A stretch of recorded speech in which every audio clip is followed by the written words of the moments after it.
Durante la década de los 90, surgiría una de las guerras entre empresas más agresivas de la historia, en donde la WCW y la WWE competirían todos los lunes por la noche, para así ver quién contaba mejores historias, quién tenía mejores luchas, y lo más importante, quién obtendría más cantidad de patrocinios y espectadores. Esta guerra fue nombrada como la Batalla de los Lunes por la Noche, la cual inició en 1995 y esta culminaría hasta 2001, donde ha hecho WCW por poco, logró desaparecer a la WWE, ganando todos los lunes durante 83 semanas seguidas y no fue hasta el Raw del 1 de enero donde la WWE logró vencer a la WC.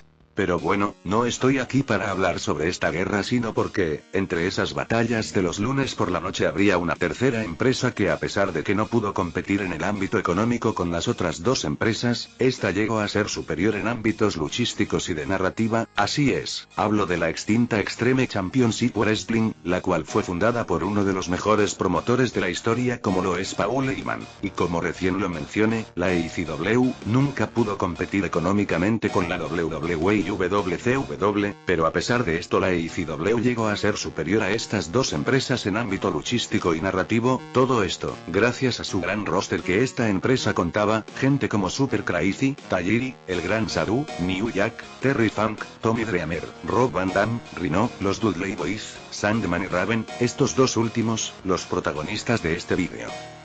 Y bueno, antes de comenzar con esta historia, te invito a que le des like a este vídeo, te suscribas y comentes tu opinión, pero bueno, sin más rodeos que empiece la intro.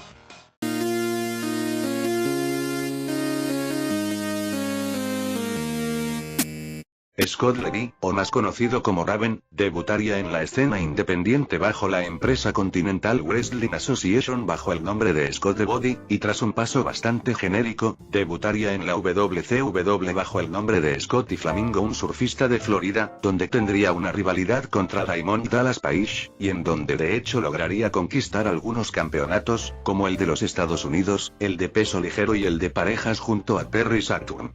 Tras este éxito y un paso olvidable en la competencia, Scott llegaría a la ECW bajo el nombre de Raven, en referencia al poema de Edgar Allan Poe. A diferencia de sus anteriores personajes, Raven no sería un chico cool ni nada cercano sino un deprimido, sociópata y misántropo nihilista con un vestuario de inspiración grunge.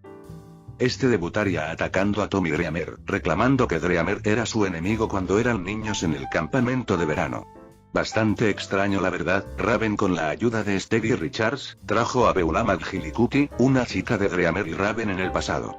Raven y Dreamer tuvieron muchos combates en los que Raven salía casi siempre victorioso.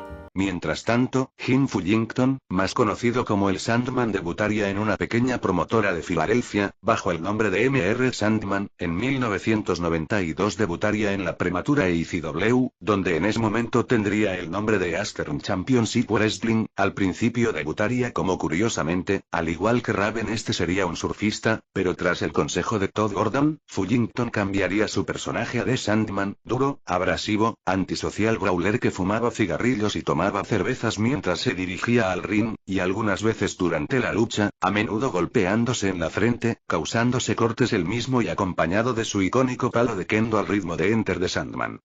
Claramente, estos dos personajes se ganarían rápidamente el corazón de la fanaticada, todo por la personalidad de estos y cómo encajaban perfectamente en el estilo de la ECW. Era claro que tarde o temprano, estos dos tendrían que cruzar caminos, y así fue.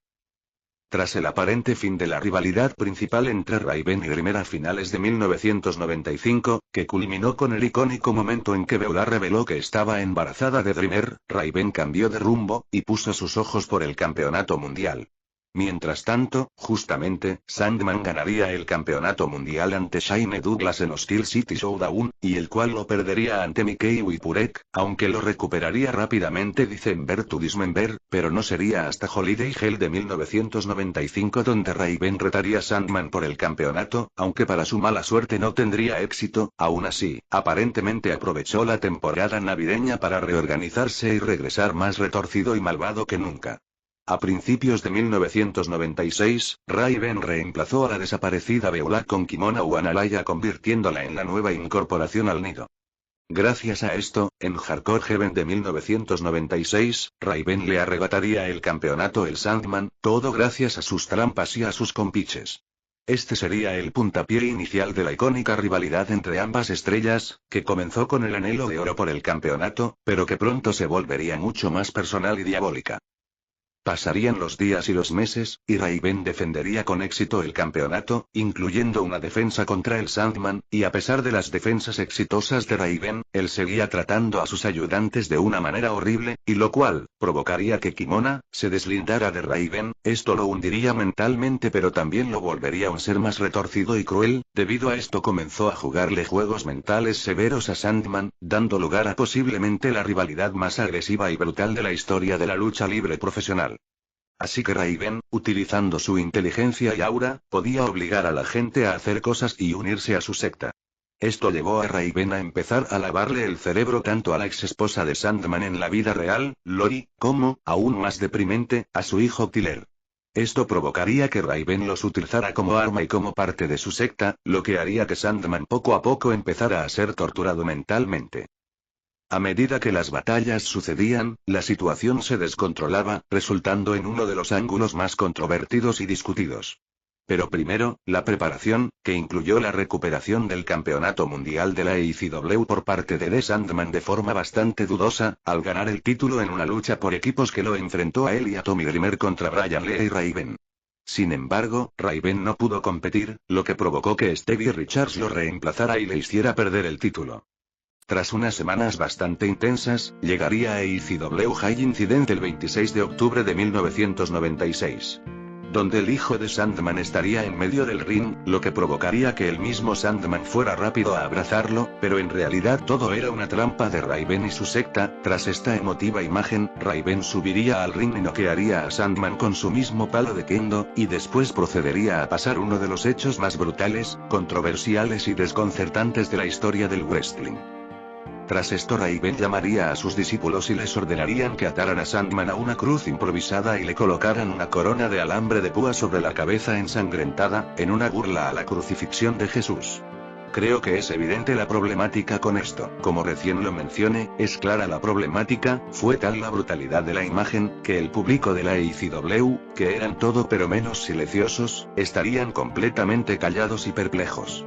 Pero eso no fue lo peor, sino que tras bambalinas se encontraba el medallista olímpico y futuro campeón de la WWE, Kurt Angle, el cual quedaría completamente indignado al punto de amenazar a Paul Heyman con una demanda.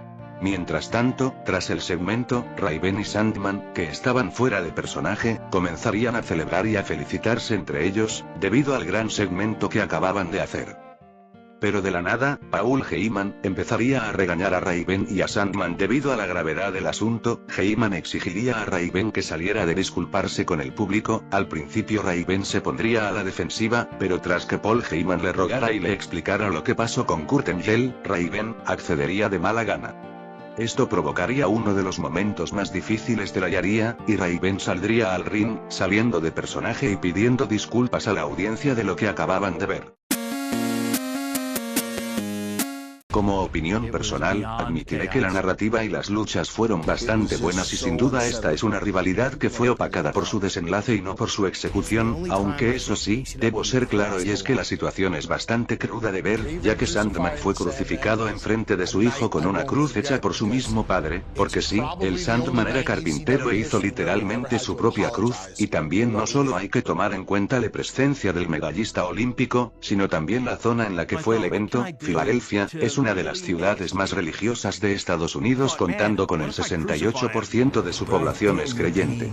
Y bueno, hasta aquí el vídeo de hoy. No olviden darle like y suscribirte, también comentar su opinión y alguna otra rivalidad que quieres que abarque. Un saludo a Ángel Ávila, soy Rob Van Ryder y nos vemos en un próximo vídeo.